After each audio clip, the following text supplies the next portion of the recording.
Jack. Levi. The Book Club from Hell.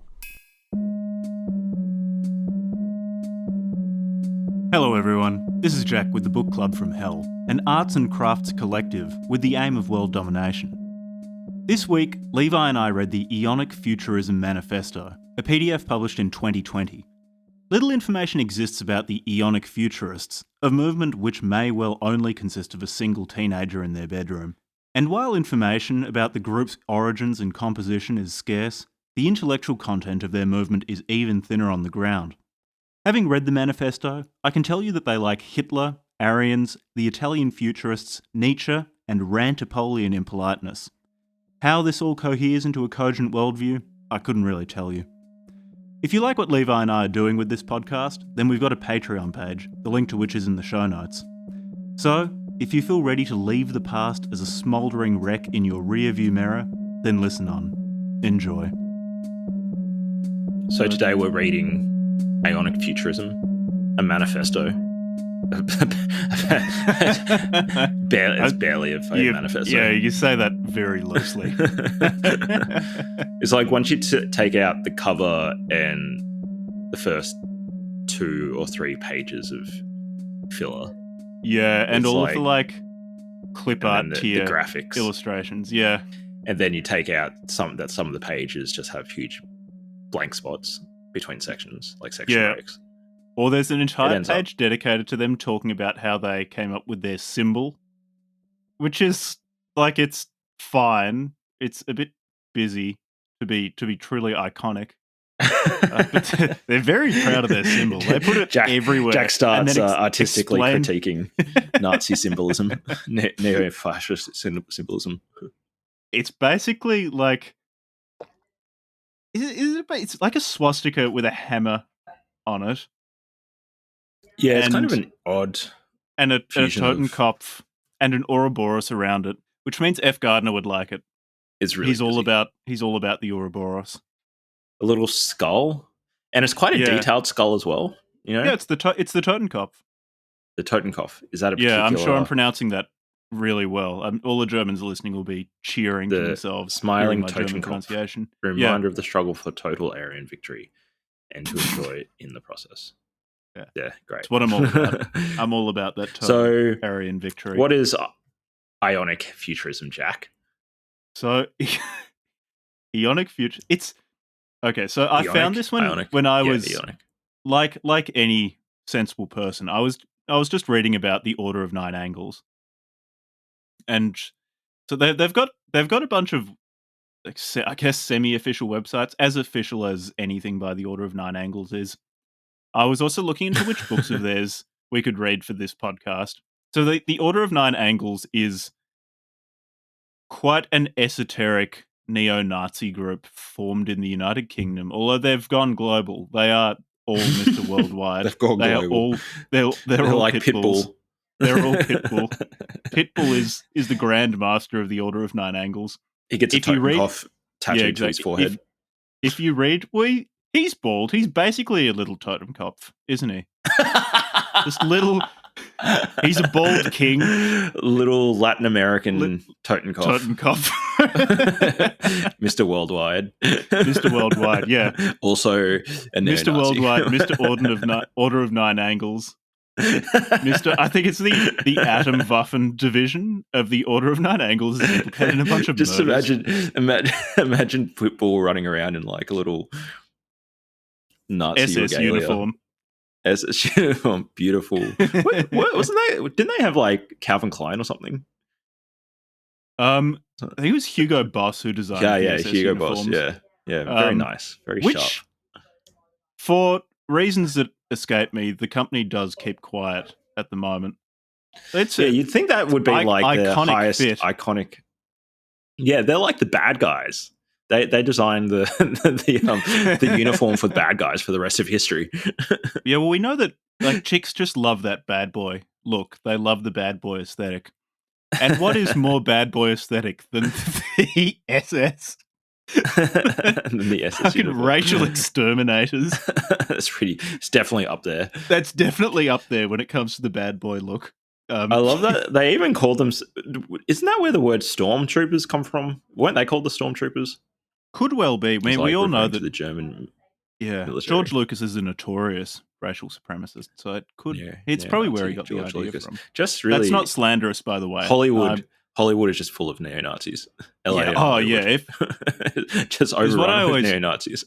Yeah, I mean, that's the worst bit about Hollywood. That's why I don't like watching Marvel movies anymore. Just all of the Nazi propaganda you get blasted with. It's simultaneously overrun with neo-Nazis and controlled by Zionists. Yeah. The two go together like chocolate and peanut butter, don't they? The crossover between neo-Nazism and Zionism is huge. It's almost 100%. Two groups who get along together notoriously well. Really well. Anyway, Eon. So I found this manifesto when I was looking around on Order of Nine Angles websites, trying to get a high score with the number of watch lists I can be part of. Because you're in Melbourne right now. I can't believe you can even just got back to Australia. Say the N word without like the N word. Yeah, Nazi, yes. without like some goddamn hipster cop bashing down your door and throwing you in the fucking prison. Yeah, exactly. Melbourne. That does tend to happen in Melbourne. Yeah, it happens a lot. So notoriously repressive state. It's the North Korea of the Southern Hemisphere. So, Aeonic Futurism. I didn't even know who wrote this. So I had a look for the Aeonic Futurism team, which is the august group to whom this work is ascribed. They've written one other book, which is complaining about false futurists. Fucking fine. They're a bit behind for a group who call themselves futurists. They're a bit behind the times, considering that the futurists were, to the best of my knowledge, a 20th century, largely Italian movement. So, Aeonic Futurism team, very current. This work also starts out. It says that it's the 132nd year of the Führer. I'm assuming it means it's been 132 years at the time of publication. It was published last year in 2022. So 132 years after Hitler was born, I guess. Yeah, he was born in like 1882 or something like that, 89 or something. I don't know when Hitler was born. I have it here, 1889. You threw out a number. 1889. No, don't say you have it here. It was off the top of your head. No, I just off the top of my head know Hitler's year of birth. I mean, as someone, I'm sure the Nazis would have loved you, which is why you know everything. They would have loved me. Yeah, I'm sure they would have loved me. Yeah, well, I married a Slav, so they definitely have problems with that. That's where Varg diverges with the Nazis. He complained that they didn't like Slavs, which are people whom Varg considers to be white. It just sounds like a lot of effort being a Nazi, doesn't it? You know, especially like they have an issue with everybody. Yeah, and it seems most Nazi doctrinal disputes are over which group of people they don't like which race they want to exterminate, and which races they think are cool. Everybody else is just getting on with being on the internet and dealing. You've got Varg coming into bat for the Slavs, a group of people that most people are confused as to whether they're white or not. You know, they're definitely borderline Slavs. Hard to tell if they have white skin, but Papa Varg's here to tell you that Slavs are white. But the OG Nazis were not fans of Slavs, so yeah, it will be hard work being a Nazi. Just too much thinking going on. That's why there's a real obsession with purity. Yeah. Which always seems to bog down ideological movements. I can't be fucked, it's why I've just decided to be a degenerate. Professional degenerate. Degenerate. Can't be bothered working out. Just don't have to put in any thought into your ideological allegiances. You just talk shit about everyone. My ideology is based on Twitter. I mean, I don't really go on Twitter, but and 4chan's lit. Exactly. That's what my personality is based on. Personality is based on 4chan. Ideology based on Twitter. My aesthetics based on Facebook. Facebook? Yeah. I'm old school. Wow. I like that. It's that classic look. Sex life based on MySpace. What does that even? Man, I remember when MySpace was cool, which makes me feel ancient. What was that? MySpace, at least in my experience, was mostly seen people posting pictures of themselves. That's where looking upset. Taylor Swift started. Was MySpace her social media is MySpace. Very impressive. But I actually realized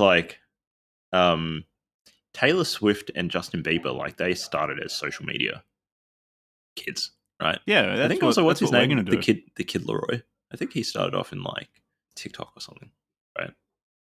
And then there's the Island Boys. Man, the biggest musical sensation of the past millennium. They've got that one song. They tried branching out by applying that one song that they had to. I think I saw them advertising for like car insurance. Island car insurance with these two fucking degenerates. It's not their car insurance. I think just some car insurance company decided to go down the guerrilla marketing route. Imagine that. If we blow up as a meme, we will take all the quick cash we can get. Oh, fuck yeah. Because it's like, this is going to be over in a heartbeat. I think I agree with those guys' strategy. Like, the fact that they were like, all right, this is a fleeting moment. We've got to fucking milk it for all it's worth. Yeah. We don't have an iconic look or an iconic song, though. We need to get some face tats. Yeah, I think that's probably the thing we're lacking. Could we get the Totenhof cough as a face tat? Do you reckon that's iconic enough? Yeah, that's a really good idea. Get a Totenkopf somewhere on your face. I think like your employability will go through the roof. Like, what about you just get the outline of the jaw and the teeth like on your cheek? Yeah. So it looks like your face is literally a skull. And because the Totenkopf isn't as well known as some other Nazi symbols, you should probably get a swastika on your face just so on people your forehead, don't get confused. Like your third eye swastika. Yeah, exactly. And just say it's between Hinduism. Your eyebrows. when it's like, it's Hinduism, man.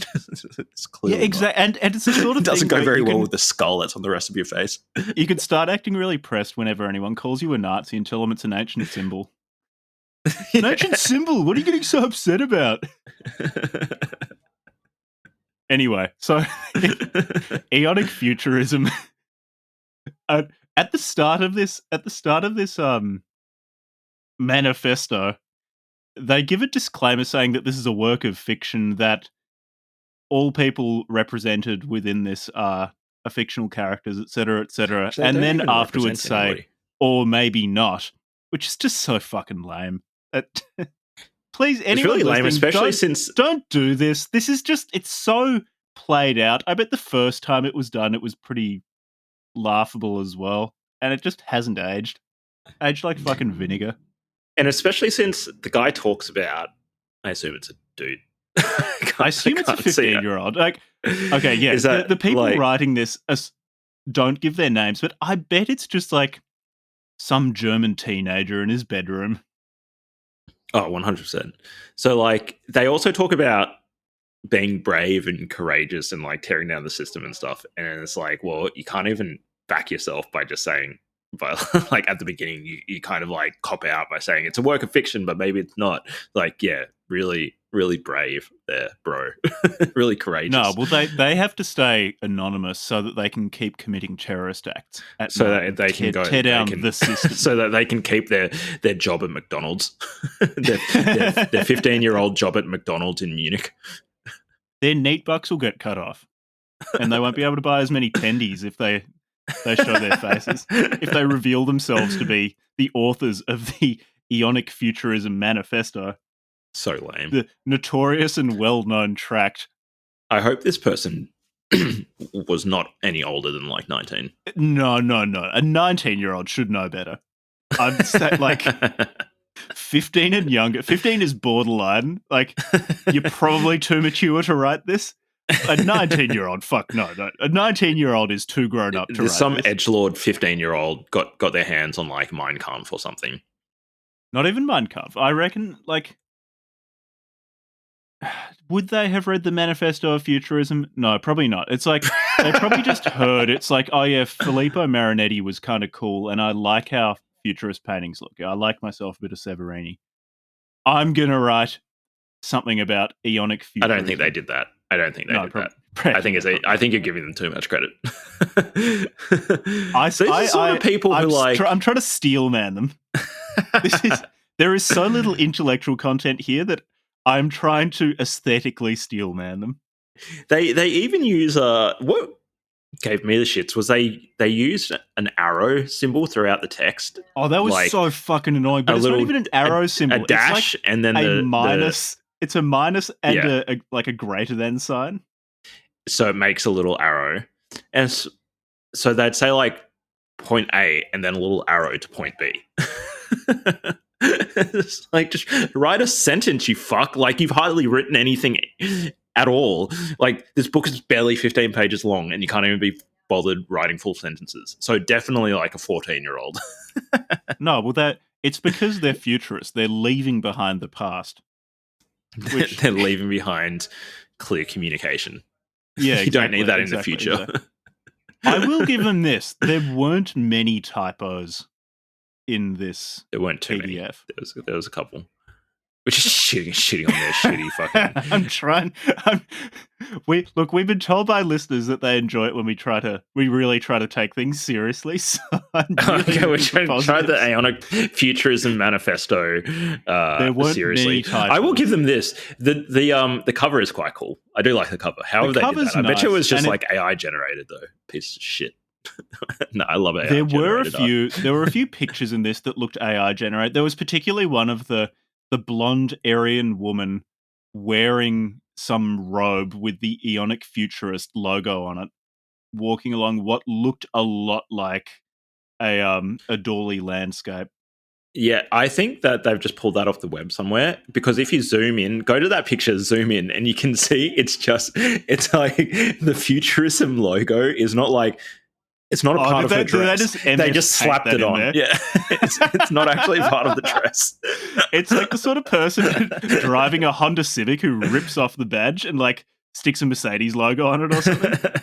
It's like that from afar, if you're back and you zoom out and then you squint your eyes, it kind of looks like it's supposed to be there, and then all you have to do is zoom in a little bit and you can see they've just put it over the top. I've been found out as the fraud I am. I didn't do enough research. I didn't read this text closely enough to notice the shitty photo editing that they've been doing. Actually, to be fair, I think their symbol as well, like the Totenkopf, they have just like slapped it on as well.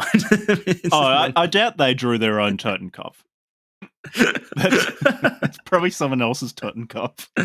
Okay, they've got this other piece of art which is like some people like in like a paramilitary with like little skull masks on. Yeah. That's quite cool. And then they just slapped a SWAT sticker in it. Yeah. This PDF starts off with two quotes, and one is from Miguel Serrano, which you kind of expect. You know, we're probably going to end up reading something by Miguel Serrano. He was a Chilean diplomat and an important figure in the esoteric Hitlerism movement. He wrote books. What is it about like this form of Adolf Hitlerism? Hitler, the Last Avatar, which is actually the name of the book. That's so weird. So what is it about this form of Nazism? Like the other person they quote at the start of the book is Mike Marr. And I remember when I read that, I thought, oh, fuck. Like, look, okay. Worlds collide. This is coming from someone who actually enjoyed Gothic violence and harassment architecture, but it is possible to rate those two books too highly. So it's like, I wouldn't open up a manifesto with a quote from Mike Marr. He's got his little cult thing going on, probably. I reckon there's probably a few people out there in the world who fucking love Mike Marr. Oh, there are more than a few. I remember I was reading something by it's a fine gentleman named Shazam Watkins. I assume that's what's written on his birth certificate. Who has been he worked with Mike Marr to do the formatting and cover art and stuff like that for Mike Marr's books, which, to be fair, really are cool. Artist. That's probably the best bit about his books. Is the design of his cover is really cool. Yeah, and I think Shazam Watkins also did the audiobooks for Gothic Violence and Harassment Architecture. But man, on his website, he just writes at length about how incredible those books are and how much they make him think. And really, in the same way as I wouldn't open my manifesto with a Mike Marr quote, I also would just caution people against valuing those books too highly. Like they're fine. They're pretty funny at times, but I probably wouldn't heap that much philosophical praise on them. So I had a question for you, Jack. Yeah. What exactly is it about this form of Nazi ideology that makes it esoteric? You keep on saying esoteric Hitlerism. So Hitlerism as opposed to Nazism is just like worshipping Hitler, I assume. And then esoteric, like, does that mean they think of him as some sort of demigod or something? Yeah, so I don't know a great deal about esoteric Hitlerism. Come on, man. But so, do they get spiritual about it? The spiritual aspect of it, it seems to be this strange mashup of Hinduism and Hitler. Okay. Can we read more of that then? yeah. Esoteric Hitlerism comes on. Have you heard of Savitri Devi? I don't know if I'm pronouncing that name right, but no. Okay, so it's this woman. She loved Hitler and was a big fan of Hinduism, and basically, can we read something by her? Does she have a book? Oh, she wrote quite a few books. We really will need to read something by her as well. Fantastic. Yeah, she did things like so she looked at the swastika and said, okay, well, the swastika, really, really great polar symbol representing the Aryan race, which represents the unity of Hindus and Germans. She really liked the Indian caste system for similar reasons to Ella. Yeah, you don't say. That seems to go down well. It was like these types. Yeah, this world of being representation of racial laws governing different races. She liked that Hitler was trying to implement that to an extent in Europe by exterminating undesirable groups of people. That was cool. She considered, I'm pretty sure she considered Hitler to be like the avatar of Vishnu, who was like coming in to restore the Aryan race. I am become death. All that. I'm pretty sure it was Savitri Devi who said that Hitler's problem was that he had too much, it was like solarity, which meant that he was too merciful and didn't finish the job. But he was too merciful.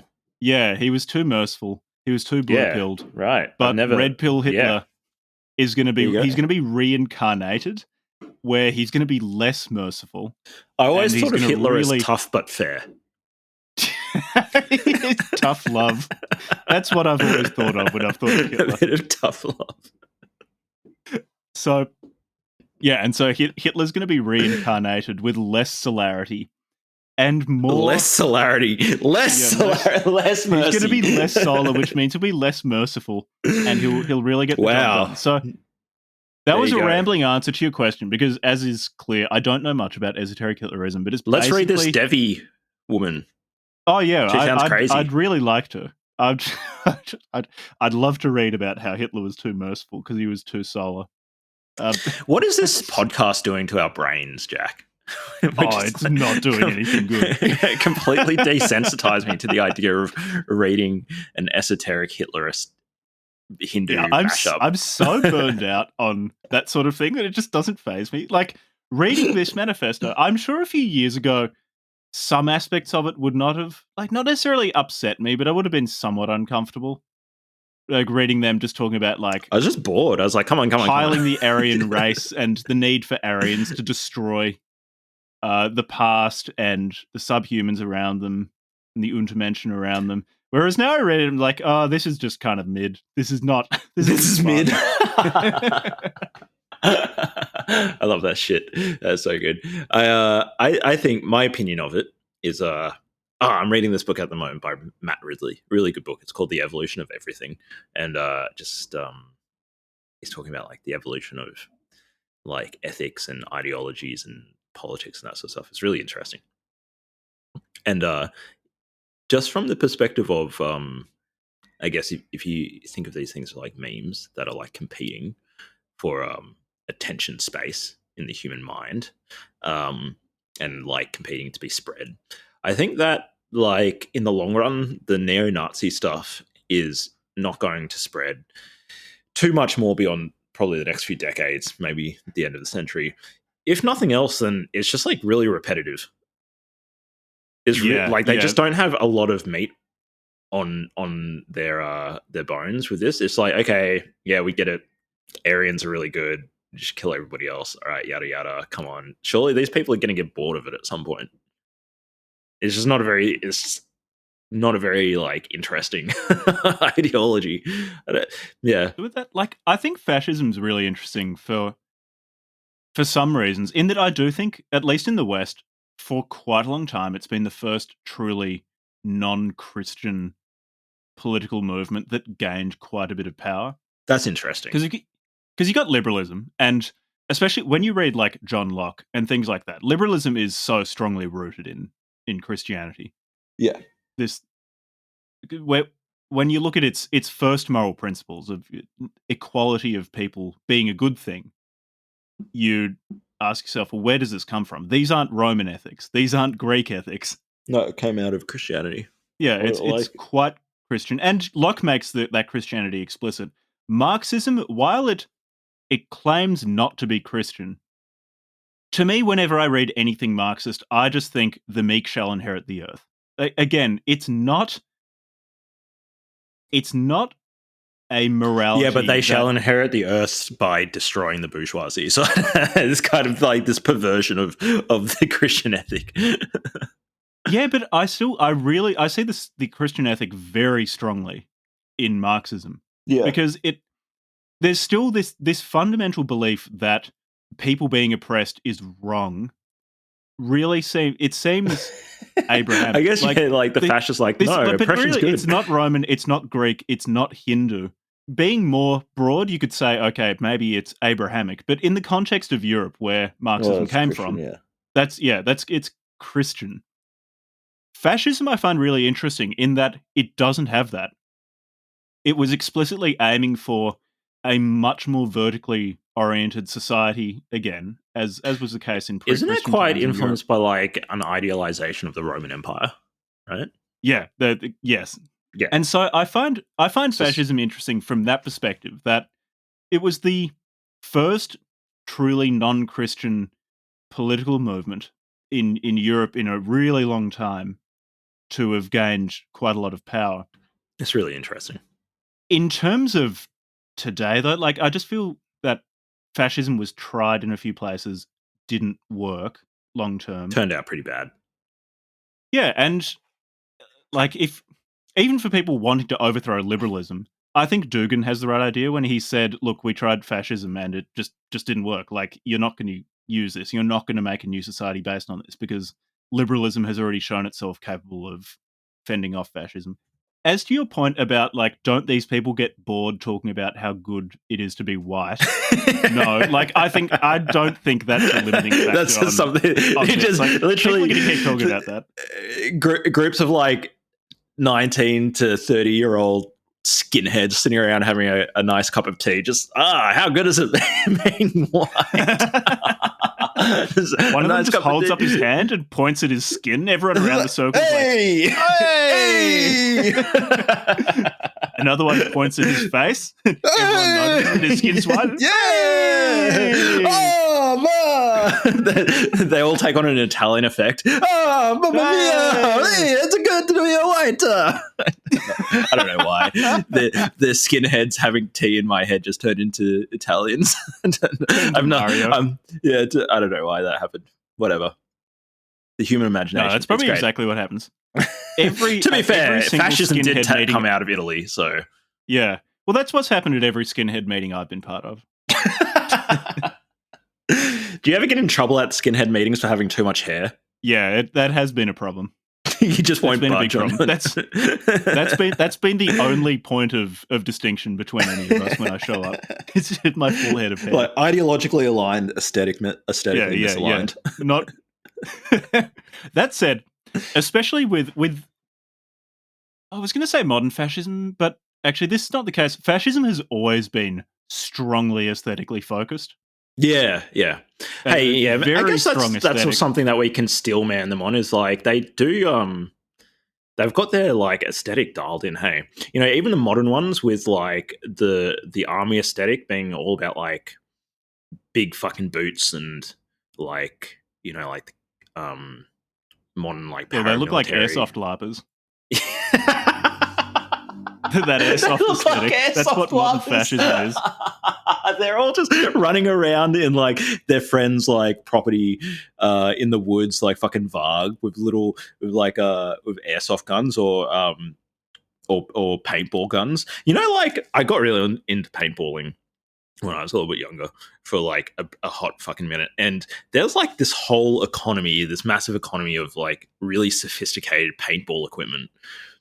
So like you can get sniper rifles, you can get like different model guns, you can get like grenades. I laugh, but that would probably be so much fun.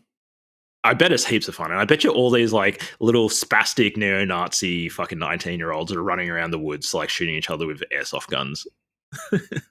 Yeah. So, I mean, what I was saying before about the aspects of fascism that I find interesting, this like truly post-Christian ideology, especially with modern fascists, they don't have any of that I can detect. It just feels like a fashion. It just feels mostly like an aesthetic consideration. It's, oh, well, I like wearing combat boots and going to the gym and getting jacked. And the Nazi propaganda photos or the like posters and things looked cool. Which, like, yeah, they seriously considered. Like, they branded everything with red, white, and black. Like, they were very, very conscious. And also, if you've got a hard on for like anti-heroes, like if you really like Deadpool or whatever, then the Deadpool to Heil Hitler pipeline. Yeah. Starts off in Deadpool, ends up in like some paramilitary group with an SS modern uniform. Fascism just feels like such a fucking LARP. Like it just to be fair, feels Deadpool like a fashion. Is red and black. Yeah, and he's a white man somewhere as well. So that's it. That's the white part of it. So first chapter of this is called "We Clear the Way," and I'll read out the first sentence of it because it basically sums up this entire manifesto. So they say, "The West is a corpse being consumed by the last men / the subhumans. Left wing is rooting for subhumanity, the right wing for the corpse, and fascists for bringing back life to the corpse somehow. Thus, we want to bring about the complete and immediate destruction of Western civilization and the entire world to blast this society free from its own history that no longer lives inside our hearts, but it's only a beautiful sarcophagus with which we rot."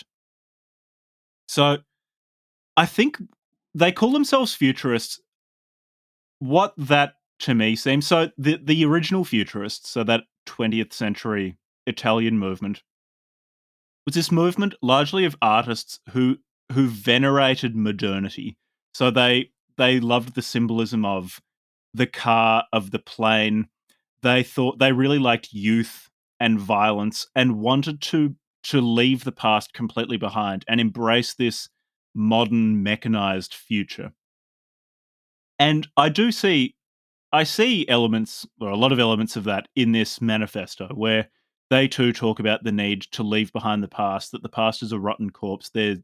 You shouldn't cling on to it because that just leads to innovation and death and petrification. I love humans.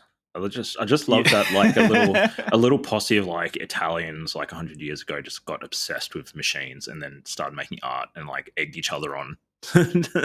Yeah, and then like 100 years later, as much fun as I'll make of Aeonic Futurism, futurist art is really cool. And if listeners haven't looked it up, look up Severini or something like that. It's quite cool. The art is seriously cool. And for this podcast, I would really like to read the Manifesto of Futurism. That'd be a good one to read. Yeah, we should do that. There's probably a lot more to it than Aeonic Futurism. Aeonic Futurism, yeah, not so much. Yeah. So yeah, they want to destroy Western civilization so that something new and potent can be instituted in its place. And anyway, they say Western civilization, it used to be great, but now it's just a technocratic Zionist hegemony, which is hostile to Aryans, which is bad. I mean, as a proud Aryan myself, I wish we could overthrow the current technocratic Zionist hegemony so I could, I don't know, openly hang out with my skinhead boys, or I don't actually know. What do they do once they've? I don't know what they want to do once it's overthrown. They've achieved victory. What do? They just sit around and talk about how good it is to be Aryan. Like, yeah, what are they doing? They keep just playing Overwatch 2 in their room, except the only people in the server will be white. Or creating like futurist art or something. Yeah, they do have a section on the sort of art they will be creating, and I just fucking bet they like reading. Okay, when I was reading the section when they list all the characteristics of their art, I just kept thinking, I bet this is how Mike Marr sees himself when he's writing Gothic Violence 2 or whatever. I bet this is how he sees himself. This like vanguard for the new world order that will overthrow the Zionist occupied governments of the world. It's pretty like narcissistic. But that's it's adolescent. Adolescent is the best way to sum up this manifesto. It's like you change the world with my shitty futurist manifesto. You take someone before their frontal lobe is developed enough to acknowledge the true existence of other people, and you just feed them a bunch of 4chan poll posts, and this is what happens. So these people, they seem to be advocating for some form of accelerationism, where an Aeonic futurist will be using Western civilization, systems, and technology to undermine Western civilization. Yeah, so it's accelerationist. And when I say they seem to be advocating for it, this is so manifestos tend to be like they're polemical. They're trying to bring people into the fold by offering a taster of the movement's ideology and beliefs. And for example, the Unabomber Manifesto did this in that he outlined his beliefs, but didn't offer a great deal of justification. It's not an instruction manual. Yeah, a how-to guide he to offered overthrow a taster the system of things, but then he went on and wrote much more in-depth works, and also did tell people, okay, we'll go read The Technological Society by Jacques Ellul or something like that. I regard that as a manifesto done right. A manifesto, because Jack is a connoisseur of manifestos at this point. I'm a connoisseur of manifestos. And he knows a good manifesto when he reads one. This does not pass the bar. No, this is fucking trash. This is just not good. So yeah, when I say he seems to be advocating, or they seem to be advocating for some form of accelerationism, come on, it's definitely that is on the base. That's on the basis of like a sentence or two. And most of these sentences. So there are a few influences I can see here. One of which is Nietzsche, and that's very clear because they also keep quoting Nietzsche. Yeah, he comes up a lot. And they've taken what I regard as some of Nietzsche's bad habits and embraced them. So Nietzsche, I find this irritating, where he just says things that he probably thought sounded really cool and aphoristic, but are actually just not even confusing. Just like they don't actually mean much. They're just the sort of things that make you feel kind of excited, but when you examine them, don't really have much content. It was kind of the prototypical Tony Robbins. Yeah, Nietzsche was the Tony Robbins of 19th century Germany. So a lot of Nietzsche's works, particularly the ethical works, are basically weird self-help. They're like very strange, extreme self-help. Anthropological pre-psychoanalysis self-help. It's really weird. You're unlucky in love. Did your best friend run off with the woman that you were in love with? Well, better reevaluate your values. Become the Ubermensch. It'll be all good. It'll be all right. Do you feel like a camel? Do you feel like your inner lion needs to be brought out? Yeah, so I keep saying he. They refer to themselves as they, as if they're a movement. I keep saying he because I'm not convinced there is more than one Aeonic Futurist in the world. And it's definitely a dude. Women are too sensible to do this sort of shit. So he has taken on some of Nietzsche's more irritating aspects without taking on the good aspects of Nietzsche, like the profound thought and being able to predict the ills of liberalism in 2023 from like the mid-19th century. So that's annoying. Also, you can definitely see Spengler because he keeps talking about like being and becoming. You can see Evola in here, yeah, because he screams. There's a quote where he just says in all caps, "Ride the tiger." This time, the cosmos, year 0, ride the tiger. When I read that too, I thought, no fucking way you've read Ride the Tiger. Bullshit. You've just seen the title of it and thought, oh, that sounds cool. Or listened. Oh no, this was written before our Ride the Tiger podcast episode, so I can't claim credit for Turns out manifesto. The Aeonic Futurists really fucking love the book club from hell. They're actually on the Discord. and they get disheartened by us talking shit about them. You should see a mass exodus from the Discord of Aeonic Futurists. Yeah, everyone will leave. They're all Aeonic Futurists. Yeah. Interestingly, they do note the existence of schisms within the White Pride Worldwide movement. They disagree with the White Pride Worldwide. Our other comrades of Aryan Weltanschauung. I don't know how to pronounce that word. I'm sorry to all the Germans. I find German very hard to pronounce. So they disagree with other members of this Aryan world Jack, feeling. Pick up your German. In that Aeonic Futurists don't want to restore the West, and they don't want to isolate themselves from the modern world. They want to accelerate. They want to keep pushing it. Oh, and when we're talking about people they fucking quote the Planet of the Apes. I quote, "From this day forward, Aryan folk will plan for the inevitable day of Jewish downfall, the day when their ragged kingdom lies buried beneath radioactive rubble, and that day is upon you." That is bits of quotes from this speech in Planet of the Apes. I think it's like when Julius is saying when the apes are going to overthrow humanity. Look at it. It's like, from this day forward, my people will crouch and conspire and plot and plan for the inevitable day of man's downfall, or something like that. This is just a fucking quote from Planet of the Apes. See, I believe that they could have watched the Planet of the Apes. I think they probably have the attention span to watch a movie. Yeah. No, they couldn't even do that. They just watch it on YouTube. They just watch the highlight reel from YouTube. Inspirational quotes for inspirational movie quotes. White nationalists. How can I bend them to be anti-Zionist? Clearly, the Planet of the Apes is just a metaphor for the rise of the Aryan race. Exactly. The Aryan race are a bunch of chimpanzees. and I'd be a bit. If that is the metaphor they're going for, so that the evil Jews are humans and the Aryans are monkeys. Is that the message I should be drawing? There's a kind of Freudian inversion there going on. Yeah. It's ironic. Whoa. You just don't get it. Bro, there's layers to it, man. Yeah. Yeah. Oh, did you notice their footnoting system? Their fucking stupid footnote system? They'll keep footnoting. Jack's just tearing every tiny little piece of this fucking book, even their footnotes. They didn't do it in Harvard style, man. They just ad hoc'd it, man.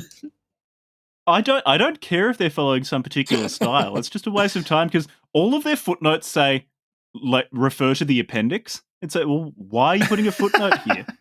This thing doesn't even know how an appendix works. 20 pages. They could have just referenced the appendix directly. They're giving you this is like an extra step. Oh, I'll read the footnote. Oh, it's just saying go to the appendix. It's the user experience of the Aeonic Futurism Manifesto is lacking.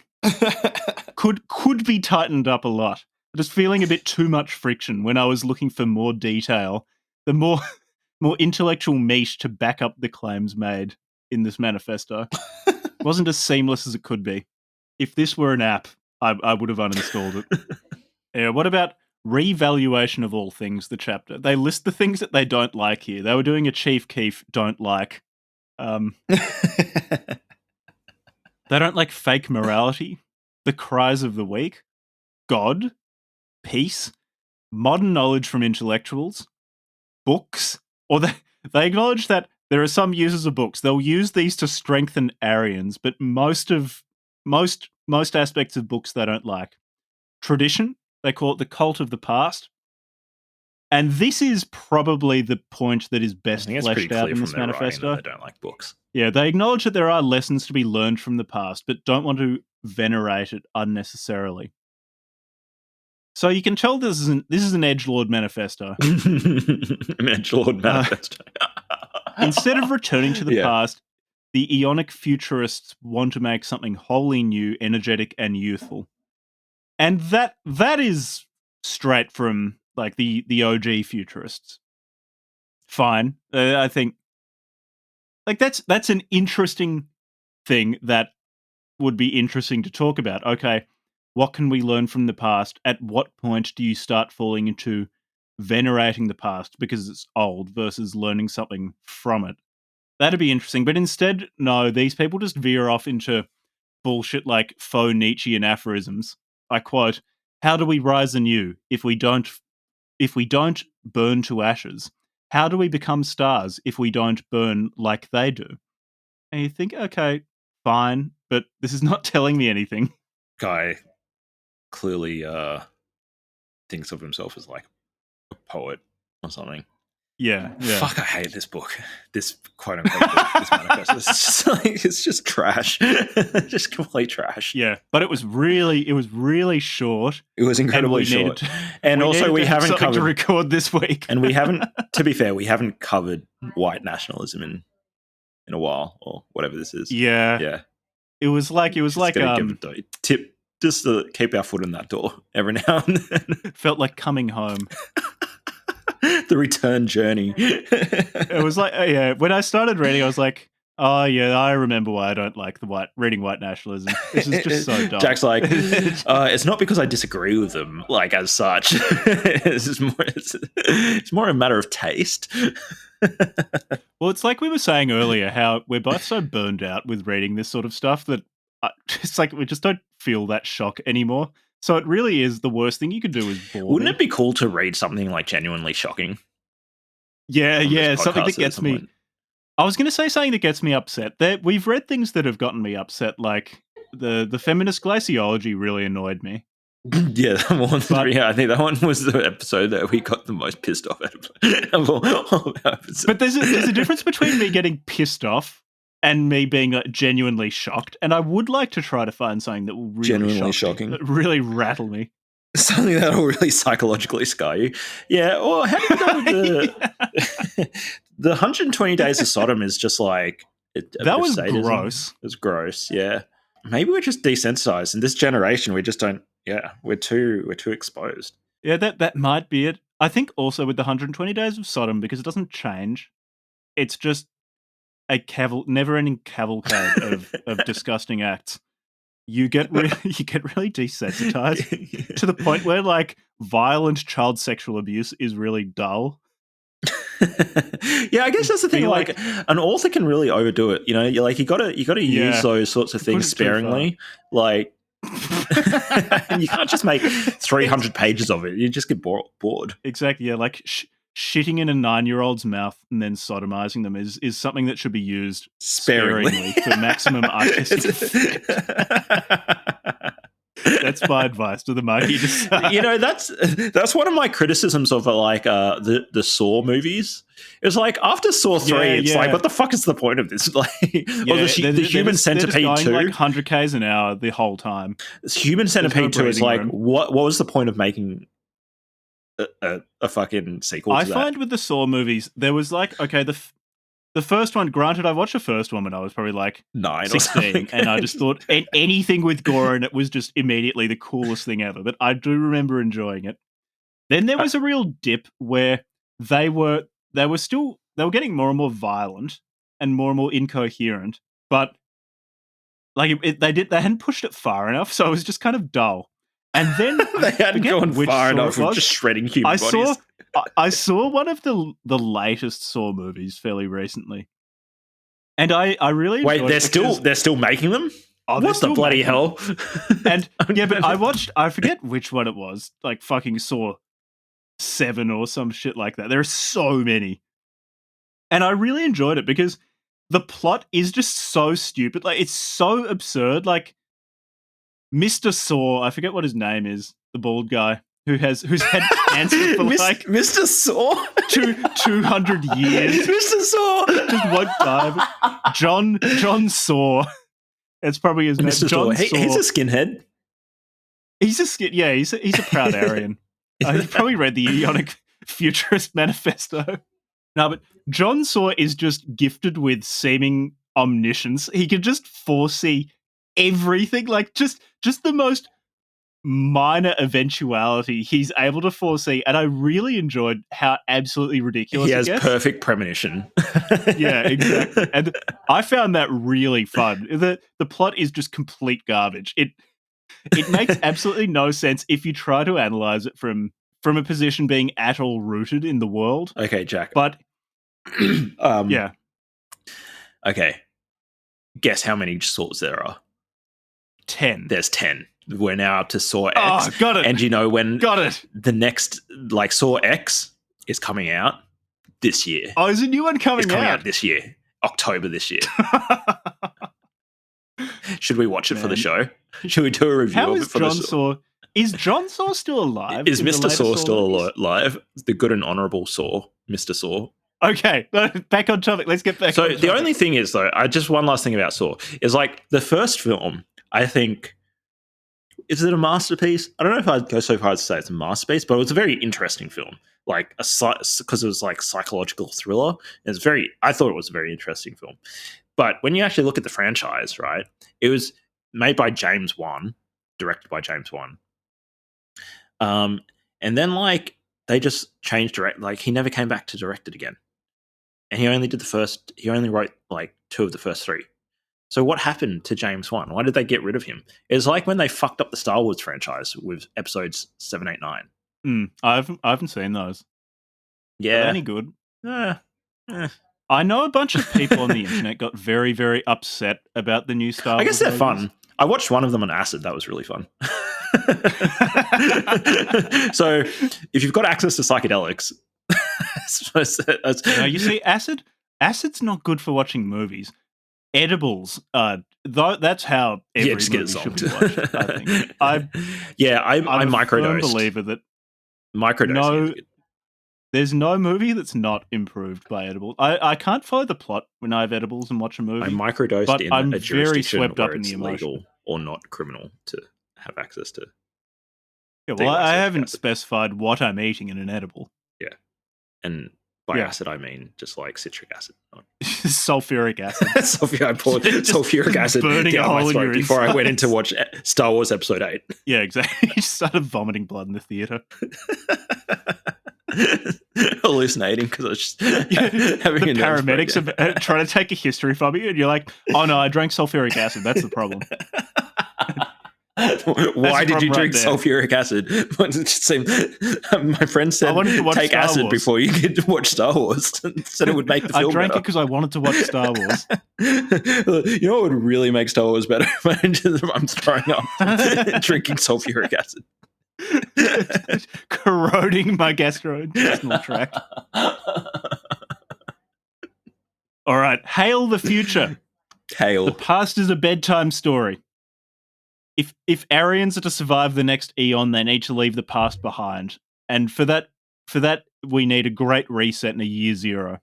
And did you notice, so they kept talking about the eschaton, but spelling it EZKATON? Because they're edgy.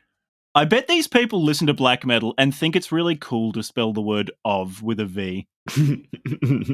The person who did this, it could be like, I bet it's just like a German or a Polish guy in his bedroom. Polish? Do you reckon? I reckon, yeah, Polish or German. But, there's also this like edgelord thing going on in Sweden, this like little neo-Nazi edgelord thing in Sweden. That's a thing. Could be. Northern Europe, I'd say. Yeah. That's my guess. Could be the UK. But they had some. I reckon it's a non-native English speaker. Yeah, there was some because they made hints. a few. The English is good, but they make a handful of mistakes that a native speaker wouldn't make. Yeah, that just make it sound like somebody who's writing it in their second language. I think I would put my money on Sweden. I reckon they're Swedish. I reckon it's PewDiePie. Yeah, as we all know, PewDiePie is probably the biggest white nationalist recruiter in history. To be fair, if he turned white nationalist, you'd have like an army of little fucking white nationalists in a heartbeat. You've got like 100 million subscribers on YouTube. No, there are a bunch of people who do sincerely claim that PewDiePie is a white nationalist and is making people into white nationalists. No, he's a Nazi, but he's not a white nationalist. Is just it's a bit hard to claim that PewDiePie is a white Nazi. I don't think he'd here's last a good very long. quote. Here's a good quote. And in truth, that has already happened. For in 1889, a man, nay, a god, was born in Austria. PewDiePie. He would bring these self-evident truths that were deliberately hidden in plain sight to light once again. And as his earthly duty was complete and he passed to the great beyond, he told us to fight for the man that is coming to avenge his death. And so shall we do. Nay, he told us to be the heroes of the story, to be the last battalion. This is where the esoteric Hitlerism comes in. Hitler was a god, and he's going to come back. Hitler's going to make a comeback. He was God. Hitler will be cool again. I just don't know why you worship somebody who lost a war. If you're going to turn somebody into a god, like make Churchill a god. You know, at least then he could be like, like a really fun, interesting drunk god. Only like winners.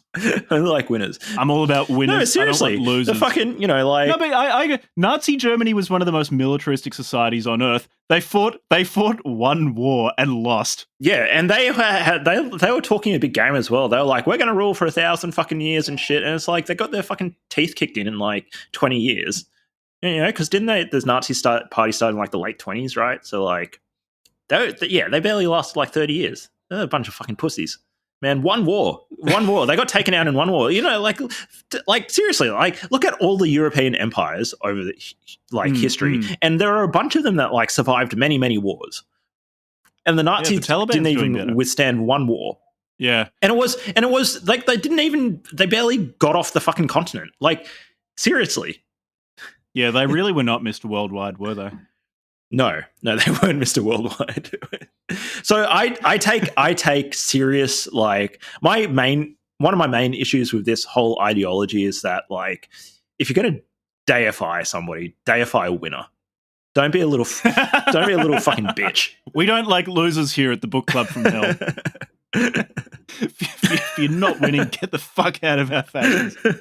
This is the problem with the neo-Nazis. It's like you lost the war, you fucks.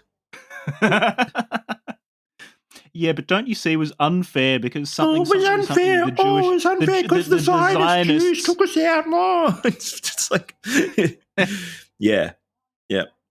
Keep crying. What about this? The chapter We the Vagabonds. They list things. So before they listed what they didn't like, now they list the things that they like. So brave death, violence, love of danger, recklessness, speed, warband. By speed, the habit of energy. Crystal meth. Yeah, I'm sure he means crystal meth. The habit of energy could also mean crystal meth. That means having a meth habit. The habit of energy. The habit of energy.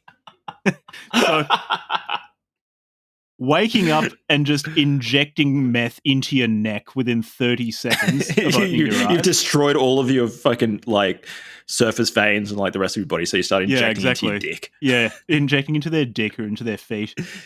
or their eyes. Poetic mind. So that could also mean meth. Self-overcoming. That's what I think of when I affirmation think of meth. I think of poetic mind. Audacity. This is just meth. Meth. Racism. That's not innate to meth. But if you're racist and you take meth, it'll definitely amplify the racism. It turns the volume up on racism. Piracy. That's pretty methy. Probably. I think pirates would like enhanced. Meth. At the very least, you would say it's meth enhanced. Meth would make piracy better. Versatility. Not meth. Not meth, really. That's not. You haven't hung out enough. I have seen meth addicts do all sorts of versatile things in order to get meth. No, I've never taken meth, but I've taken lesser amphetamines, and you just get tunnel vision. You're not versatile at all. You just get really into like washing the dishes or something. Your house is really clean. Look, to be fair, when I was at university and taking study drugs, my room was immaculate all the time. Okay, so grades not so good. My theory about these people really just embracing meth, the versatility point is a point of contention, but everything else fits with meth. Psychedelics, yeah.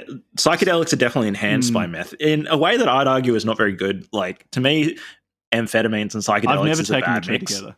That's not a good time. Don't do it. Okay. In my opinion. Maybe others would disagree with me. Toxic masculinity. Definitely lethally. Meth. Definitely meth. I think toxic masculinity and meth go together really well. Go hand in hand, yeah. They complement each other's strengths. Nefarious acts. Yep, meth. Rantopolian impoliteness. Yeah, I'd say that's pretty methy. That's pretty methy. Genocide of contemporary civilized values. Meth enhanced. Yeah, meth. Yeah, like someone shitting their pants while only wearing a bathrobe in the Royal Melbourne Emergency Department at 2 a.m. on a Thursday is pretty. That is the genocide of contemporary values. It's pretty Rantopolian. It's pretty Rantopolian. That's what I think of. No one but a Rantopolian. A meth addict convulsing on the floor. I think Rantopolian. That's how it's described in the admission note in the ED. Diagnosis: suspected Rantopolianism. Rantopolian positive on examination because they kept trying to bite me. When you go to music festivals, they've got these tents. Well, I don't know, or like Australian music festivals, they have these tents where basically like gacked 19-year-old dudes who have taken too much acid and like go and freak out. They're actually really nice, lovely spaces. But I think they should name them the Rantopolian tents now. That's where the Aeonic Futurists do their best recruiting. You turn up, you're on acid in the middle of a Psytrance festival, and there's a bunch of skinheads in the chill out tent. No. So they've infiltrated St. John's Ambulance. The people doing the volunteering. So while they're all of the St. John Ambulance guys, they'll start whispering to you. It's like, hey, do you want to embrace speed, violence, and fanaticism? while you're having a seizure. Do you really like piracy? Oh, sorry, I just knocked my... Sorry. I fucked up. You interested in the habit of energy and poetic mind? The habit of energy. Yeah, that's why I took speed. That's why I'm at Esoteric 2024, bro.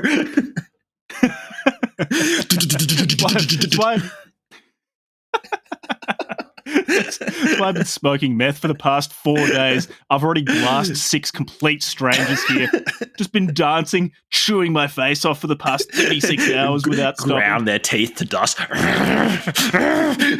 Sounds like a fucking gurning like a madman. Yeah, mate, I love brave death. I love brave death. I love brave death. Anyway, yeah, I think Aeonic Futurism is just a synonym for methamphetamines. Yeah.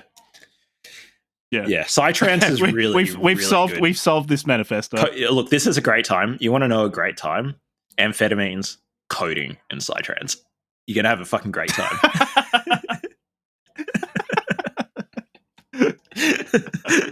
Don't know if it's particularly poetic though. Yeah, would the Aeonic Futurists like that behavior? They would definitely like the amphetamines. They would like the amphetamines. Is coding too civilized? Coding is too ordered. But it is pretty futuristic though. Don't cyberpunks it's very futurist. Depends what you're coding. Oh yeah, true. So if you're coding Rantopolian code bot, if you're coding up a cool bot, which is Rantopolian, which an accelerationist bot, which scrapes social media, downloads all images from it, and then places the Aeonic Futurist logo on shitty MS Paint, just slaps it onto every single meme, slaps it on there. That's pretty Rantopolian, and I think they might approve of that. Pretty Rantopolian. Where did this little fucking Swedish 16-year-old find the word Rantopolian?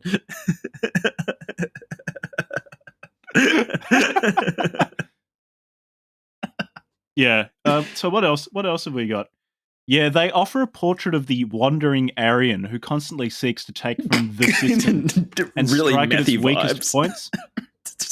This is, actually, the more I think about it, the more meth this is. Just some homeless dude wandering around who calls himself the Wandering Aryan, just like stealing people's catalytic converters to buy meth with.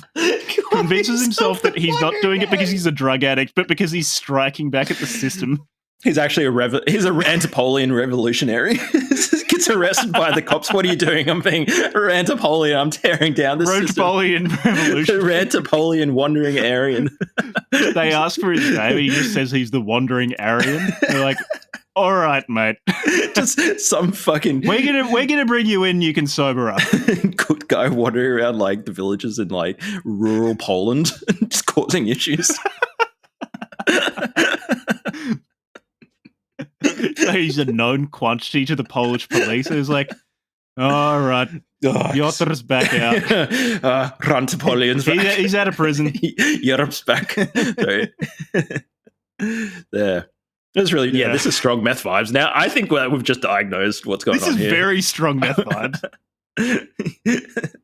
All right, how about this? How about this for meth vibe? Like, I'll give a quote, and you can tell me on a scale of 1 to 10 how meth this is. The chieftain, dedicated to the pursuit of the overman at all times. This man has built his homestead and gathered his tribe, not in a resurrection of the past, but in the spawning of a new future. He raises his children by training them in a war, to smash the false idols, to cultivate the maximum amount of strength and shedding whatever weakness millennia of domestication may still inflict upon his lineage.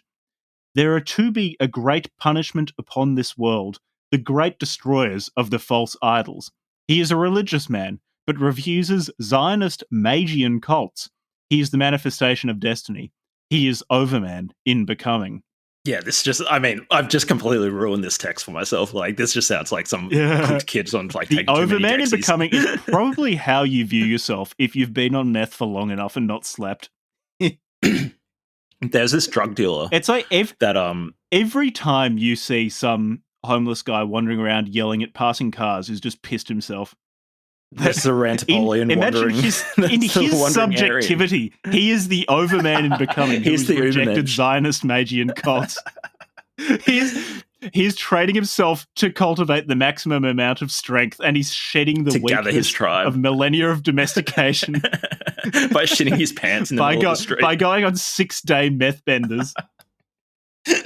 I'm training my mind. I'm deprogramming from Zionism. I'm defragging my mind, man, with this 8-ball. Exactly. The 8-ball is the instrument with which the dead civilization of the past is left behind. Do you remember what that guy's name? That drug dealer. What was his name? The drug dealer's name. Which one? You know, Kiltroy? Kiltroy. Yeah, fucking Kiltroy. Kiltroy wrote the Aeonic Futurist Manifesto. Kiltroy. We've been explicitly told by a few listeners not to make in-jokes about our own we can lives explain because this. The only people who Kiltroy was this completely Ed. Fucking cooked drug dealer in Melbourne who was just like completely riddled with amphetamines.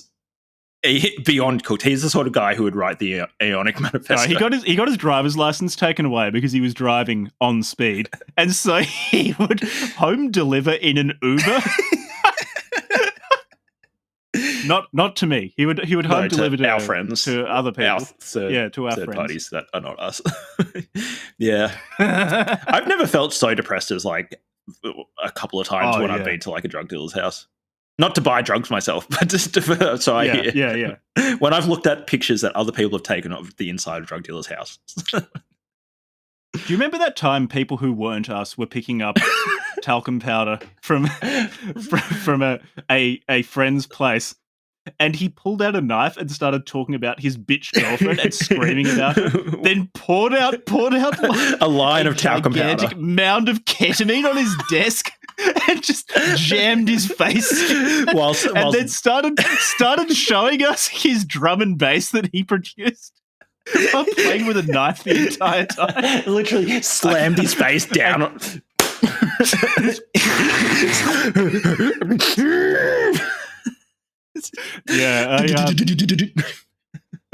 The person there who was not me was feeling very uncomfortable. Yeah, the other person very vulnerable who was there who definitely wasn't Levi.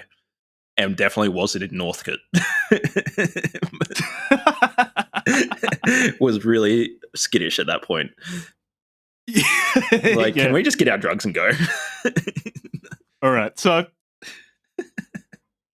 he also talks about the need for the wandering Aryan, the wandering meth man, to agitate during the day, lead strikes and sit-ins and things like that to ruin the system, and at night commit terrorist acts. What about this part from We the Overmen, the section? I quote, God is dead, so we must become gods ourselves. Long live God. Nationalism is dead, so we must give birth to a new one. Long live nationalism. Tradition is dead, so we must build a new one. Long live tradition.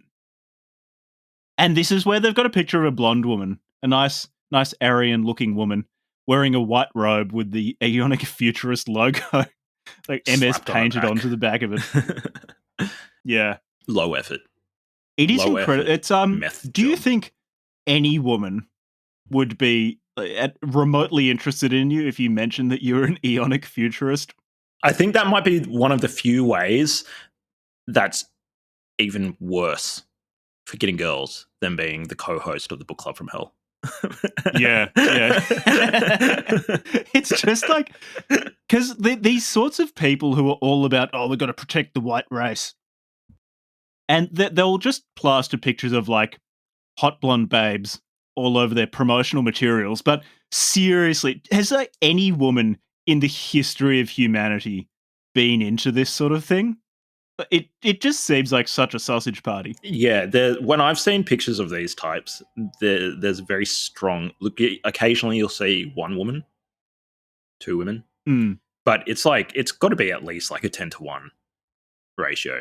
Yeah, at least. So they're doing. I mean, I don't know what sort of crazy sexual shit they're into, but whatever it is, it's a strong sausage vibe. When can we expect them to start forming polycules? With polyamory, we'll start getting really big in the neo-Nazi community because there aren't enough women. When they start getting lonely and want to settle down, it'll be like 10 skinheads to one skin bird. Yuck. 10 meth addicts. 10, what do they call themselves? The Uber mensch. 10 Ubermenschen to one Uber Fraulein? Uberfrau. I don't know. Uberfrau. Germans on gangbanged by a bunch of female equivalent. We're polycule, bro. Yuck. I've just never met a skinhead who smelled good. Rantopolian delight. Rantopolian polycule. Smells like unwashed skin doused in Lynx Africa. Turns out the skinheads are really into Lynx Africa. We know it's a bit of a contradiction in terms, that one specifically. Technically, it is owned by a Western company. Yeah. So there is a prediction made in this manifesto that modern man is to be preyed upon by the new elite of noble and strong warriors of our race. And he advocates for forming war bands of strong Aryans. I quote, polycules, read the polycules. Individuals who are genuine go along with us, and the individuals who are hobbyists and opportunists cover up, uninvolved, and avoid our direction. No fear, no distractions. Focus on what matters now. As an aside, this sounds so meth. This is very ahead is total right now, Aryan victory or total Aryan defeat. Let us be as scary as they say we are. It's just so meth. Really methy, this is pure. This is the meth manifesto. This is the little skinhead meth manifesto. Here we go. So he outlines the true Aryan way of life, and this does sound pretty meth. To him, we give the true Aryan way of life: warrior, aristocratic, rude, explorationist, ever-changing, challenging, devoid of regret, intense, creative and risky lifestyle where he may write the history of the new golden age. May such men build whatever future they feel like. And this is interesting, actually. It's extremely methy vibes. I just think they never really specify what the future will look like. They only specify who will make it. Don't presume worry, bro. that their assumption is that if the right type of Aryan man who just eats like 20 Ritalin a day, just eats it instead of cereal, will create a sort of world that they like. They release like Cocoa Pops. That is an assumption Cocoa Pops built into this in the Rantopolian Aryan future. It's just Cocoa Pops, but it's just made out of Ritalin. Yeah, exactly. Just pours nice white milk over their Ritalin, their favourite colour. Eat it with a spoon. It's like crunching the Ritalin between their teeth. Start vibrating at a high frequency. I couldn't imagine. There's very few things that sound more disgusting to eat than Ritalin soaked in milk. A bowl of Ritalin and milk. Probably start throwing up straight away. No one said being the Übermensch was easy. No, didn't the Nazis used to just take heaps of cocaine and stuff for this, like give their soldiers like cocaine and amphetamines? Yeah, I think they were really into amphetamines. Yeah, they really liked it. Which it like explains. Well, look, the affinity between white nationalists and amphetamines has historical precedent. I'm pretty sure Hitler was like fucking. No, I think he was just gacked out of his mind all the fucking time. I mean, look at his speeches. He has very strong meth vibes in his speeches. Okay, so here is a hypothesis I put to you for criticism such that we may arrive at the truth. So the world of being naturally favors the Aryan race. We know this from ever. So amphetamines are the gateway to the world of being. So you take enough amphetamines, you reach the world of being. Having reached the world of being, naturally you just become a white nationalist. I think that's what's going on here. I think that's the causal mechanism. If you take enough amphetamines, do you think a non-white person can ontologically transform into a white nationalist? Very interesting question. It's a very important question you pose. Get to the bottom of this important philosophical quandary. If a person of color smashes enough amphetamines, can they become ontologically transformed and become a white Aryan nationalist Rantopolian hero? Would you need an initiation ritual? It's just like, okay, so would you need to be like shotgunned by a skinhead? Like the skinhead needs to smoke meth, like inhales it and then blows it non-homoerotically into your mouth in the initiation non-homoerotically before they have an orgy in their little polycule. Their skinhead polycule. In their yeah, but their dicks won't touch, so it's okay. We don't actually have any women, so we just take turns putting on a wig, being the skin bird and getting fucked by everybody else. It's not gay if he looks feminine. Look, gender's a social construct anyways, bro. It's 2023. Yeah, they get really into gender theory. The white they're really starved of human contact. They're just lonely young skinhead men on too much amphetamine get really into gender theory. All right, how about this? The chapter Our Enemies. I quote, "We fight against Zionist Magian technocratic world government, Marxism, capitalism, and other materialist abstractions, liberalism and other pacifist dreams, reactionary right, new right, alt-right, and Duginists, worship of the past, xenophilia, contemporary intellectualism, un-Aryan religiosity, abstract nationalism, passive nihilism and other life-denying ideologies, weakness, sterility, impotence, and anti-youthful energy, slave morality, degeneracy, law and order, system pigs, police, feds, Antifa, de-radicalizers, etc." There we go. So they just like a lot of things, which is unusual for white nationalists. Normally they're a pretty broad-minded sort of people. Yeah. Very high in openness trait, but not the Aeonic Futurists. They're more negative. So, did any of those things surprise you? That all seemed pretty par for the course when it comes to I really like that part where they said they take meth all the time. Well, I think that's implied in this entire manifesto. That's there in the background. No, so far nothing has surprised me about this piece of shit. No, this is pretty. It was pretty expected. All of it. I was waiting for them to throw in some curveball, but no, nothing. You were really. hoping for this really an M. Night Shyamalan twist at the end. Oh, it turns out we're really like for peace and world unity and how fucking good are black people. Just throws you off. Whoa, didn't see that coming. Whoa. They don't even have to say that. They just need to give like a shout out to 3-6 Marty or something. Yeah, I just like Lil Nas X, you know? Yeah, but no, nothing really surprised me in this. Old Town Road, that.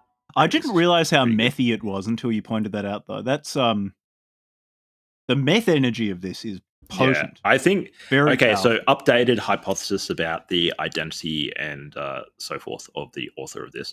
Okay, it's definitely like a 15-year-old dude living in northern or Central Europe, somewhere around there, and and who loves who got diagnosed with ADHD and really likes their Ritalin, but has just started like eating a packet of his medication misdiagnosed. So like it actually just amps him up.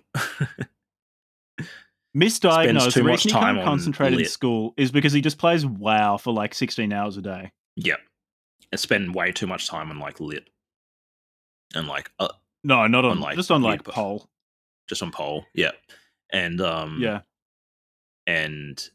anything else? Yeah, and so I just started blasting dexamphetamine, his medication. Except instead of making it him concentrate at school, he just started writing Aeonic Futurist Manifestos and playing WoW even more intensely. So like maybe like when he was 12 or something, showed like a kind of an inclination towards art and some sensitivity, and like had maybe like a like an abstract expressionist and futurist phase, and got really into like European art history. And then like when he was misdiagnosed with ADHD, that just like got suppressed because it's like too amped up all the time. And so he kind of has this like artistic inclination, but it can't really get through. So instead he just uses MS Paint. And so he designs he has sick like logos, an affinity Aeonic Futurism with like Hitler, because he really over-identifies with like the broken artist story of Adolf. Well, there's that, and also just he's becoming part of the amphetamine hive mind. If you take too much amphetamine, you start communing with all heavy amphetamine users throughout human history. There's this other ethereal realm where you could just talking to the ghost of Hitler when he's just out of his mind on speed. And Kiltro. Talking to Hitler all the other, I think all of the amphetamine dealers around the world just converge onto the same personality. That's why they're so hard to arrest, because they don't communicate with things like and they actually just communicate psychically. Psychically. And they actually they stop like reproducing like normal humans, and they just like undergo meiotic division. Yeah. Binary division like bacteria. So yes, everybody knows who Kiltro is. All right, what about this quote about their art? We find our ideal in the struggle, in the suffering, in the holy war. Our ideal is that of machine guns, IEDs, and pipe bombs. This is the art of the warrior, a form which inspires us, and more importantly, brings fear and terror to our enemies. Reading this, I just thought there's a real possibility that this is what Mike Marr is thinking whenever he writes something, which is Mike Marr has pretty strong like Dexy vibes as well, doesn't he? Now I think about it, he has very powerful Dexy vibes. And do you reckon that a lot of the he strikes me as a bit too straight-laced to be like injecting shit into his No, he's definitely like a prescription amphetamine. Yeah. But do you reckon the reason he's not willing to break? There might be like an actual, like, not even taking the piss now, but like there actually might be a link between like the rise of this weird part of the internet and like the over diagnosis of ADD and over prescription of like amphetamines.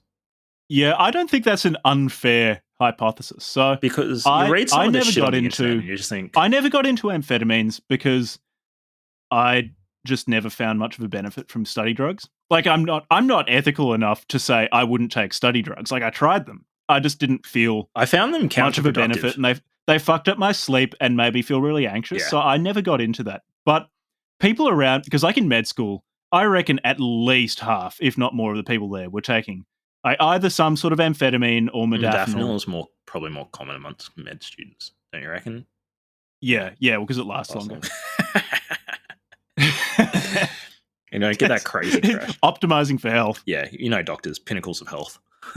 And from knowing people before and after, really, really getting into particularly Dexies, modafinil doesn't fuck your personality as much. It's especially dextroamphetamine and things like that.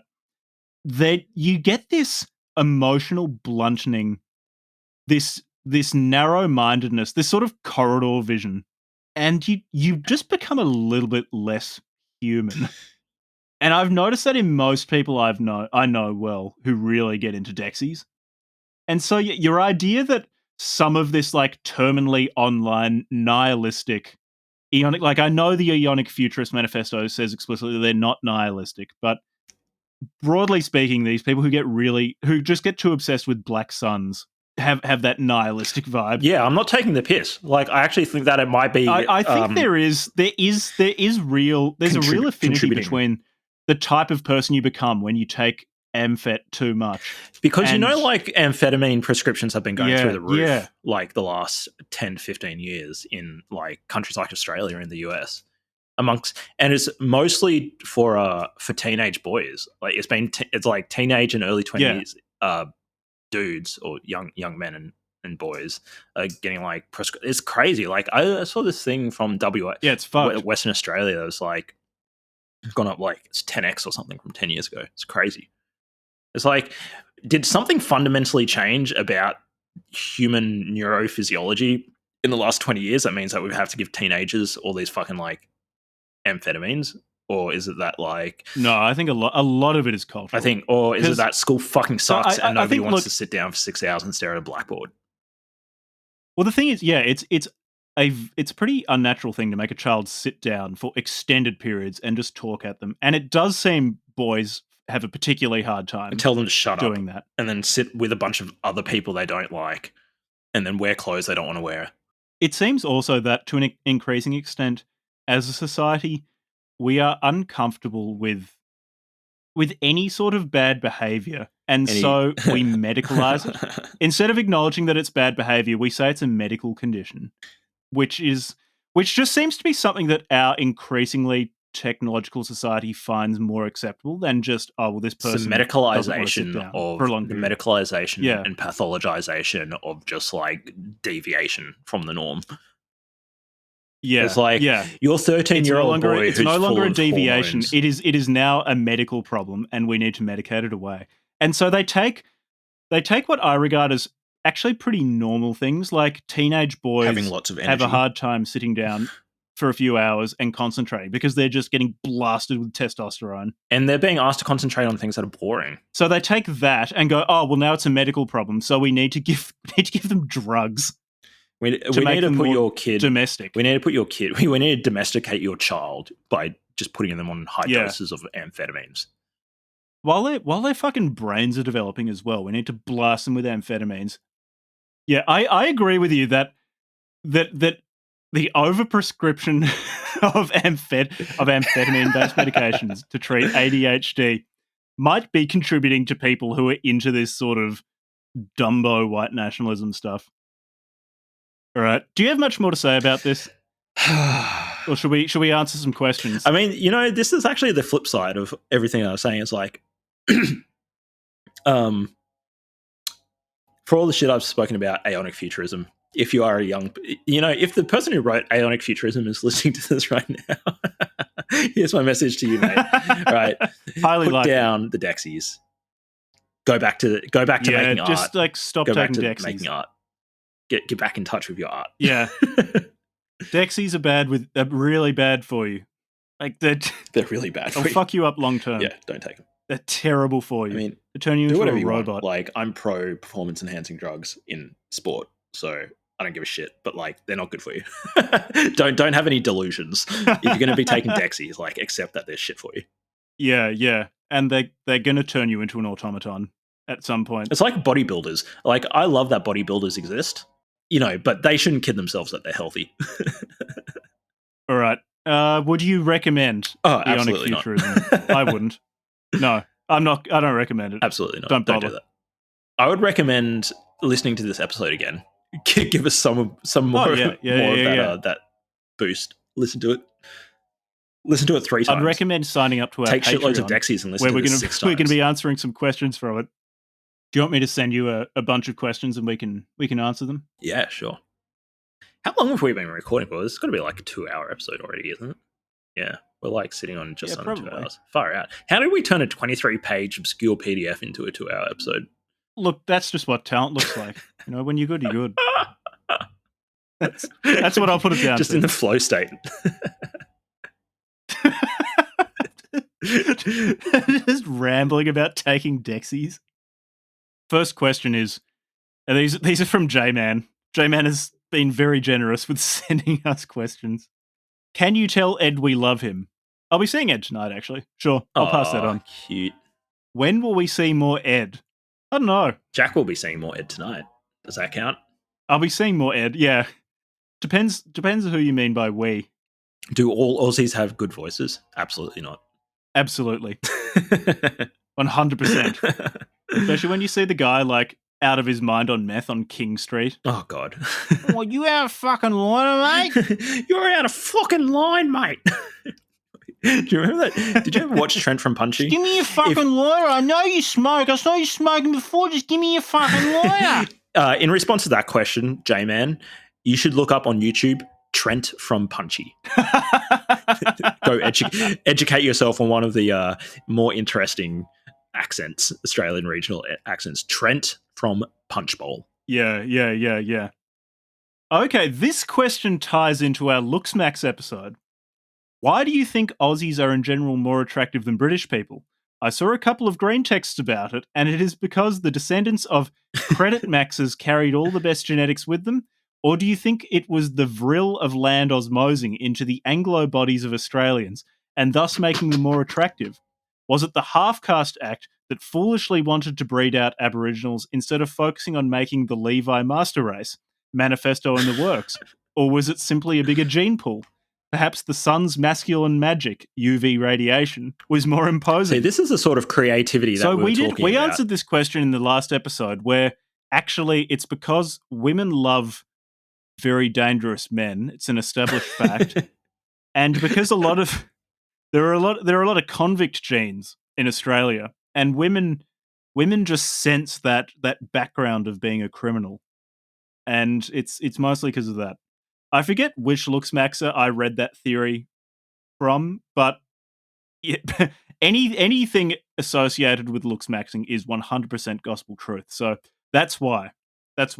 J-Man actually didn't offer any correct hypothesis there.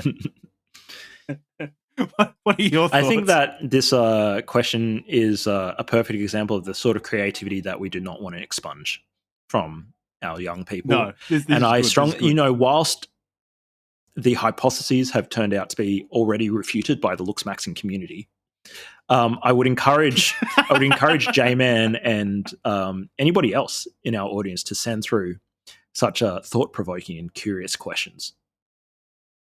Important questions. What about this? If you could have one serious drug being sold over the counter, what would it be? What's the name of brand, and how is it served? For example, would have Happy Beans meth chocolate, 10 milligrams average street dose is 200 milligrams, sold in stores requiring an ID to Wow, purchase. he's put a bit of friction in there. If that happened, we'd have a lot more white nationalists walking around. The amount of white nationalism, I'm pretty sure, correlates strongly with the amount of meth or just amphetamine in society. What would I want? Well, something with LSD in it. By far my favorite drug. The king of drugs, as Jack has said in the past. How it is the king of drugs, as I've said on many occasions. Normally while intoxicated. On acid. The king of drugs. It really is the king of drugs, though. Yeah, I guess it's a tough but fair king. I'll say that much for it. It can. Oh yeah, the king lay will down the fucking absolutely law. Fuck you up if you're not careful. Seemingly arbitrarily. Completely arbitrarily. The king might be in a bad mood and you might have a terrible time. The king might just impose on you 1,000 years of like burning in purgatory. Just mental anguish. Absolute. We never said it was a good king. We just said it was the king. No. It's a cruel moody and capricious king. Yeah. So there we go. So the brand name would just be the King. How would it be served? I mean, you could have it just in a heavily carbonated beverage. It'd be like having a Red Bull, except it punts you through the universe. It's like 400 micrograms of acid. Yeah. It would need to be a high dose, at least 400 micrograms, preferably 5. I think the King would need to be 500 micrograms. Oh God, it would need to be a very uncomfortable kick dose. Your fucking subjectivity over to Mars or something. Fucking hell. Okay, so in terms of how you would administer it, I think it would make most sense. So at Burger King, when you were a kid, how they'd give you like those paper crowns? It'd be like one of those paper crowns you wear, except it's blotter paper. And you wear it for a while, then you eat it, and it's 500 mics of acid, and you just forget your own name. You forget what it means to be a human being for 12 hours after eating the crown. That's what I would want. I think my one would be DMT. You just going even further. What makes acid uncomfortable? And it would just be, you'd just get like one of those, those little vape sticks. They're just little small vape sticks. So it's just preloaded with crystal DMT. Just no ID required, no age check, no nothing. It's just over the counter. It's mandatory. It's mandatory. You turn 12 and shoves. This is your bar mitzvah. Shoves the DMT vape down your throat. And what about this though? So what about, it's called Russian roulette. It's called Russian roulette. Most of these sticks are just full of like saline solution. And you inhale and nothing happens, but 1 in 6 has a god dose of DMT. Let's say how much? 50 milligrams. 50 milligrams, please. An incredibly a gram. Something that'll punt you through the universe. A gram of DMT. 1 in 6 of them is full of DMT. It's a hot one. 1 in 6 will extract your soul out of your corporeal body and send it to another dimension. And you won't come back for a million years. Well, what subjectively will feel like a million years, but it's in fact just been like 10 or 15 minutes. But you just immediately collapse onto the ground and just comatose. You lose contact. You just see a bunch of like 6 teenage boys in a fucking group outside Macca's, just huffing, and one of them just falls to the ground. A night out on the Russian roulette. A night out, a night in, a night into the deepest recesses of your mind. Yeah, and so that sounds good. It'd be called Dimitri's Russian roulette. Dimitri's interdimensional Russian roulette. That's what it'd be called. And they're only sold in packs of 6, and you must be in a group of 6. Yeah, it's sold and in a pack of 6. And you must be in a group of 6 to purchase it.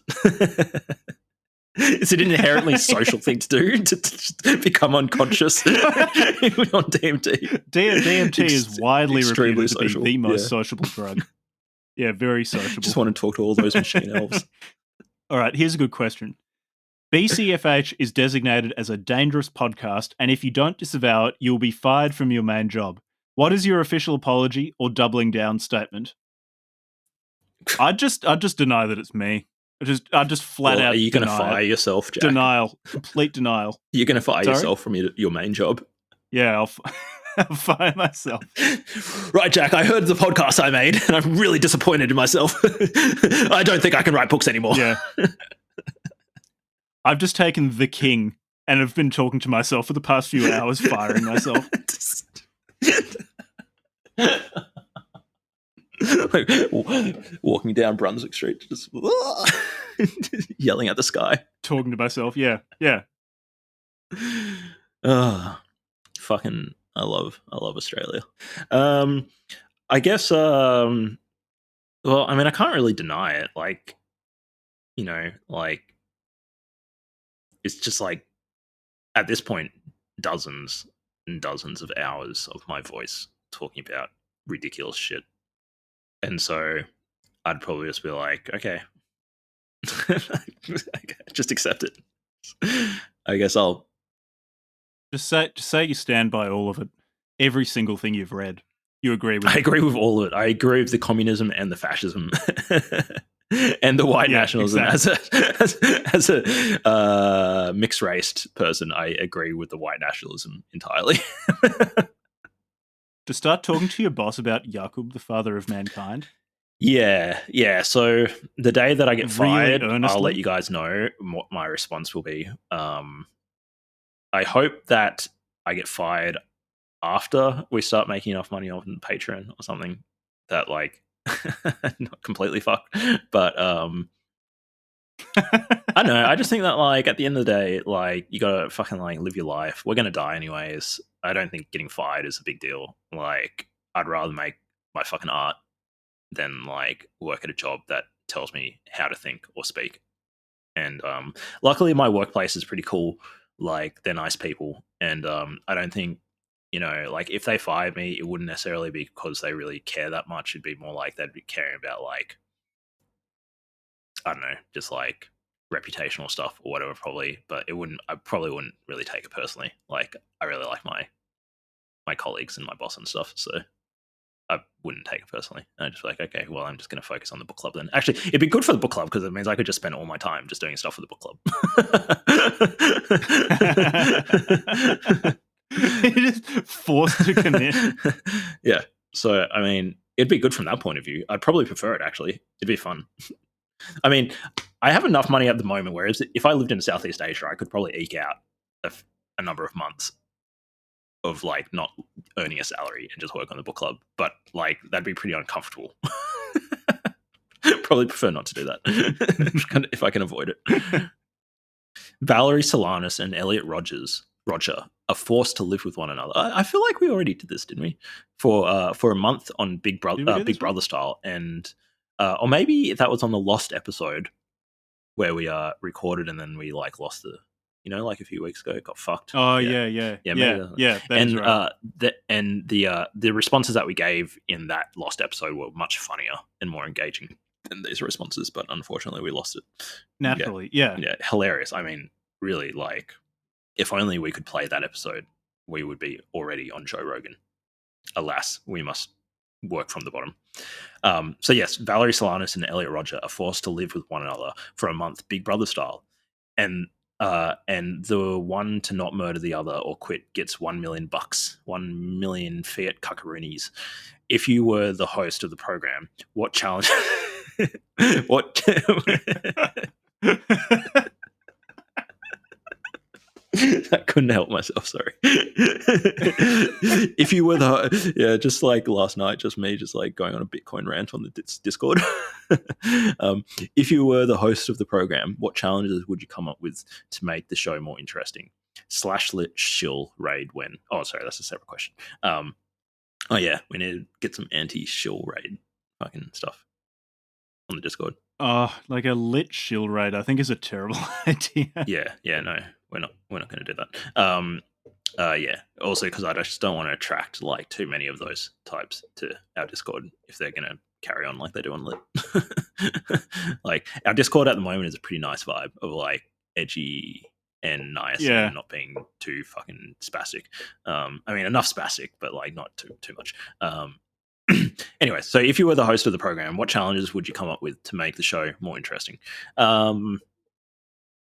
The one thing that would make both of them incredibly uncomfortable was to make them go on a romantic date in public, and it's important that they both dress in a way that is considered to be conventionally attractive. So probably the host will have to dress them or tell them what to wear. But Elliot Rodgers was incredibly well dressed. He had an impeccable sense of style and fashion. That's true. That's true. And he could pick her up in his BMW. I think Elliot Rodger might, in fact, be the one man on this planet that could melt Valerie Solanas' cold heart. She just turns into putty in his disgusting little fucking hands. What about they both given a heroic dose of magic mushrooms, and they're guided through a session where they talk about the causes of their trauma. You know what we would do? I would bring on together Terence McKenna to do a guided shamanic mushroom trip with them. Yeah, Terence McKenna can do it. He just shakes his little marimba over them while they're fucking tripping out in mushies. All right, just take some more of these. Starts beating a drum. Yeah. And then they start talking about romantic dinner. Their trauma. And they have some insight. Maybe this turns out to be a good thing. They develop insight. Yeah. And then the whole thing is filmed, and then people cut clips out of the conversation to make Solanus and Roger look really bad, upload them to social media, and try to ruin and then their the next reputation. day when the two of them are feeling like they've really worked through some important stuff, the hosts will show them the negative comments making fun of them from these clips and just destroy them. Just to really, really shake them up. This is a strangely sociopathic idea that you've come up with, Jack. It's just psychological warfare. Yeah, you just psyop the fuck out of two already like quite disturbed people. Just try to shake their cage a bit more. I don't really feel sorry for Elliot Rodger though. Like I felt sorry for Solanus, you know. Not really. Elliot Rodger, fuck that guy.